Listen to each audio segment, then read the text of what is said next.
செஞ்சா செஞ்சிடக்கூடாது. பிரபஞ்சத்திற்கு ஒத்த வேஷம்னா, பிரபஞ்சம்னா என்ன? இந்த செங்கலா, இந்த உலகமா, மக்களா? இல்லை, மெஜாரிட்டி. என்ன சொல்றா பாருங்க, உலகத்திற்கு ஒத்த வேஷம்னா, மெஜாரிட்டி என்ன சொல்றாங்களோ அதுதான் அப்படின்னு சொல்லி. மெஜாரிட்டியா யார் என்ன பேசுறாங்களோ, அத நம்ம ஏற்றுக்கொள்ளக்கூடாது அப்படின்னு சொல்லி. அப்படி அல்ல, இந்த உலகத்திற்கு ஒத்த வேஷம், பிரபஞ்சத்திற்கு ஒத்த வேஷம் என்று சொல்லி. ஆங்கில வேதாகமத்தில "we cannot conformed to this world." நீங்கள் இந்த உலகத்திற்கு இணங்காதிருங்கள் அப்படின்னு சொல்லப்பட்டிருக்கு.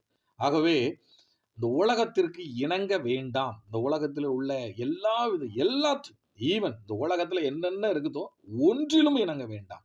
இந்த உலகமே உங்களுக்கு கிடையாது. நீங்கள் இவ்வுலகத்திற்கு உரியவர்கள் அல்ல. யோவான் 17:16 சொல்லுகிறது, நான் இந்த உலகத்தான் அல்லாதது போல அவர்களும் இந்த உலகத்தார் அல்ல என்று சொல்லப்படுகிறது. அதுவே உண்மை. சொல்லை கேளாதிருங்கள். கர்த்தர் உங்களை ஆசீர்வதிப்பார்.